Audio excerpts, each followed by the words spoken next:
আল্লাহ সন্তুষ্টির জন্য গরিবদেরকে দিতে হবে। কিন্তু অনেকে চিন্তা করে জাকাত দিতে গেলে এত টাকা জাকাত দেব, তা না করে একটু জমি জাতি যদি কিনা যায় সেটাই গরিবের হকটা মেরে দেয়।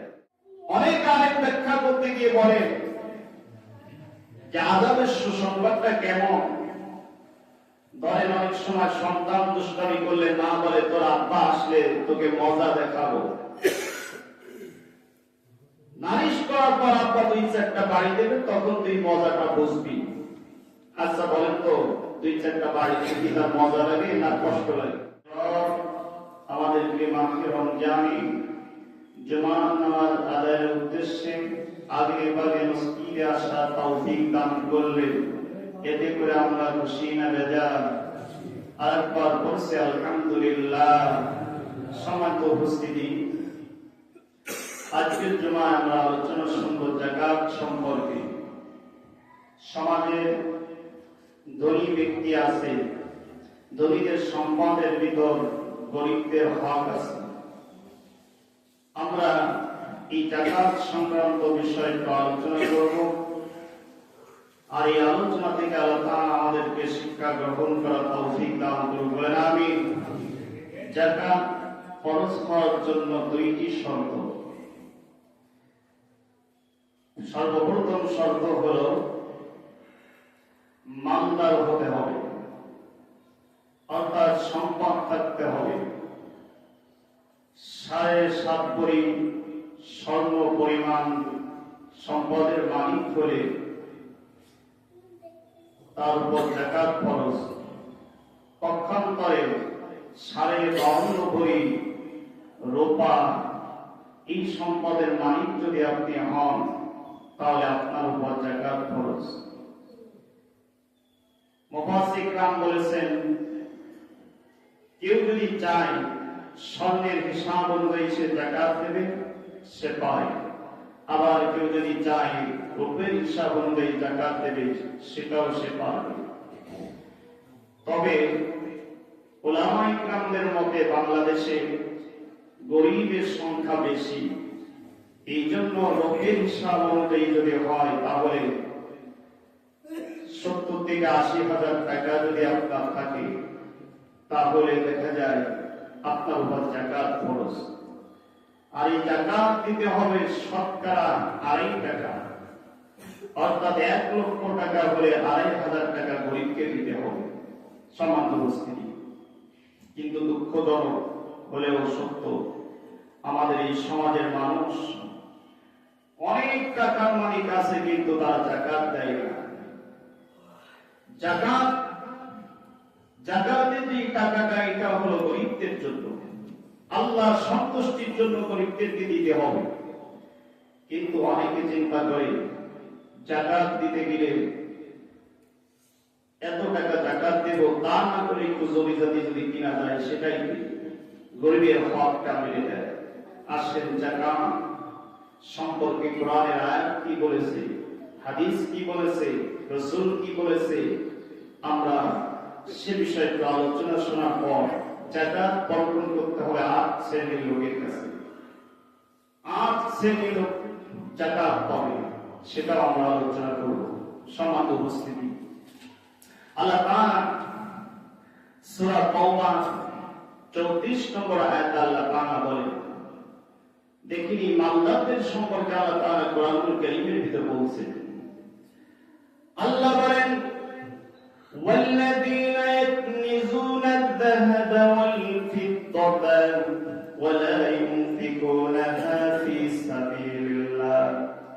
আল্লাহ তাআলা বলেন والذين এবং যারা يكنزون الذهب, সোনা জমা করে রাখে, يكنزون الذهب সোনা এটা জমা করে রেখেছে, والفضة এবং রূপা জমা করে রেখেছে।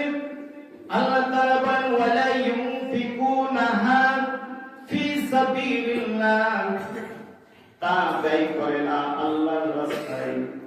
আল্লাহ তাআলা বলেন সোনা জমা করে রেখেছে, রূপা জমা করে রেখেছে, সম্পদ জমা করে রেখেছে, কিন্তু সেই সম্পদ আল্লাহর রাস্তায় ব্যয় করে না।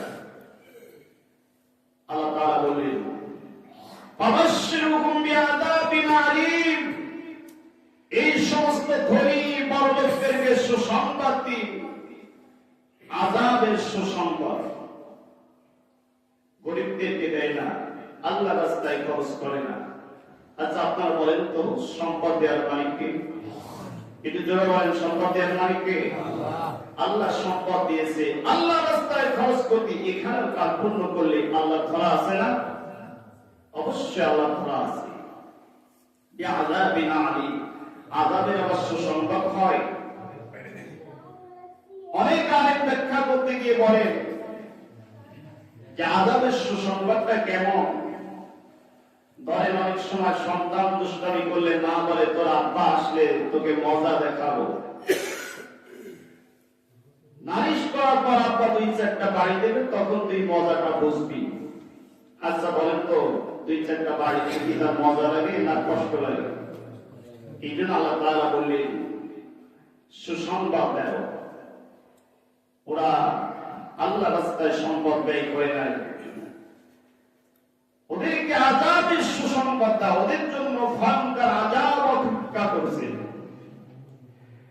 আল্লাহ তাআলা বলেন সূরা তাওবা 35 নম্বর আয়াত, আল্লাহ তাআলা বলেন ইয়াউমা ইউহমা আলাইহা ফি নারি জাহান্নাম, কিয়ামতের ময়দানে ইয়াউমা ইউহমা আলাইহা ফি নারি জাহান্নাম, কিয়ামত যেদিন সংগঠিত হয়ে যাবে সেদিনকে ইউহমা গরম করা হবে আলাইহা ফি নারি জাহান্নাম, জাহান্নামের আগুনের উপর এই মালদারদের সম্পদ অর্থাৎ স্বর্ণ উপর আর এই সম্পদগুলো জাহান্নামের আগুন দিয়ে গরম করা হবে।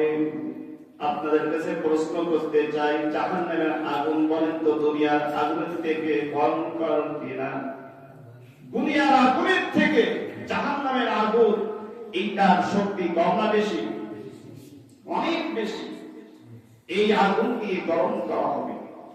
ইয়াউমা ইউহমা আলাইহা ফি নারি জাহান্নাম, জাহান্নামের আগুন দিয়ে এই স্বর্ণ রৌপ্য এই অর্থ সম্পদ এটা গরম করা হবে।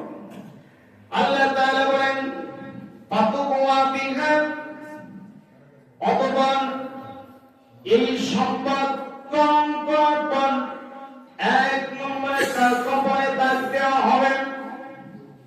বলেন তো, এই স্বর্ণ যদি গরম করে কপালে এখানে দাগ দেওয়া হয়, বলেন তো কষ্ট আছে না? অবশ্যই কষ্ট আছে। ফাতুকুয়া বিহা জিবাহুহুম, তা দিয়ে তাদের কপালে দাগ দেবে। এরপর আল্লাহ তাআলা বলেন ওয়াজুনুবুহুম, তাদের পাশে এই পাশে আগুনের স্বর্ণ দিয়ে দাগ দেওয়া হবে, ছাপ দেওয়া হবে, শাস্তি তারা ভোগ করতে থাকবে।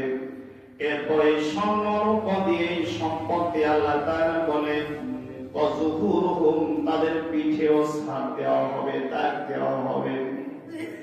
এই জন্য আল্লাহ তাআলা বলেন মালদার যারা আছে তারা যদি ভয়ঙ্কর আযাব থেকে বাঁচতে চায় তাহলে যাকাত ঠিক মতন দিতে হবে, আল্লাহ রাস্তায় সম্পদ ঠিক মতন ব্যয় করতে হবে। হাযা মা কানাসতুম লিআনফুসিকুম, আল্লাহ তাআলা বললেন এই হচ্ছে হাযা মানে এটা, এই সব সম্পদ যা তোমরা জমা করে রেখেছিলে নিজেদের জন্য। হাযা মা কানাসতুম লিআনফুসিকুম, নিজেদের জন্য এই সম্পদগুলো জমা করে রেখেছিলেন। ফাকুকু মা কুনতুম তাকনিসুন, এখন তোমরা সাথ নাও যা তোমরা জমা করে রেখেছিলেন। তোমরা গরিবদেরকে দাও নাই, তোমরা কোন গরিবের পাশে দাঁড়াও নাই, এতিমের পাশে দাঁড়াও নাই, যাকাত দাও নাই। আজকে সেই সম্পদের যেই ভয়াবহতার যে আযাব, এটা তোমরা আজকে গ্রহণ করো। এই জন্য যারা ধনী আছেন আপনারা বলেন তো, ধনীদের যাকাত দেওয়ার দরকার আছে না নাই? যারা বলেন আছে না নাই? এই আযাব থেকে যদি বাঁচতে হয় অবশ্যই যাকাত দিতে হবে। যাকাত যদি না দেন এই আযাব থেকে বাঁচা যাবে না। যেহেতু কোরআনের কথা, এখন বলেন তো কোরআনের কথাগুলো সত্য না মিথ্যা? অবশ্যই সত্য। আল্লাহ তাআলা সূরা আল ইমরানের ৮০ নং আয়াতে বলেন, ওয়ালা ইয়াহসাবান্নাল্লাযীনা ইয়াবখালুনা বিহা আতাহুমুল্লাহু মিন ফাদলিহি হুয়া খায়রুল লাহুম। আল্লাহ এতে বলেন, আল্লাহ তাআলা যাদেরকে সম্পদ দিয়েছে, সম্পদ দেওয়ার পর তারা আল্লাহর রাস্তায় খরচ করে না, কৃপণতা করে খরচ করে না। আর তারা এই কৃপণতা করে, তারা কি মনে করে যে তারা কল্যাণের পথে আছে। অনেকে আছে দেখবেন সম্পদ আছে, কিন্তু সম্পদ থাকা সত্ত্বেও গরিবদের পাশে দাঁড়ায় না, অসহায় মানুষের পাশে দাঁড়ায় না। সমাজে ইফতারি দিতে হবে, ইফতারি দেয় না। সমাজের মানুষকে বিভিন্ন ভাবে বিভিন্ন সময় সহযোগিতা করতে হবে, করে না। এই কৃপণতা করে, এটা মনে না করে সেই কৃপণতা তাদের জন্য কল্যাণকর। আল্লাহ বলে এটা তাদের মনে করার কোনো সুযোগ নাই যে এই সম্পদ কৃপণতা করে গরিবকে দিলাম না, এটা আমার জন্য কল্যাণকর। আপনারা বলেন তো, যাকাত অর্থ সম্পদ যাদেরকে দিয়েছে, এই অর্থ সম্পদ আল্লাহ তাআলা দিয়েছে, আল্লাহর হুকুম হলো যাকাত দেয়া। এটা যদি না দেয় তাহলে কৃপণতা করে সে কি কল্যাণকামী হবে?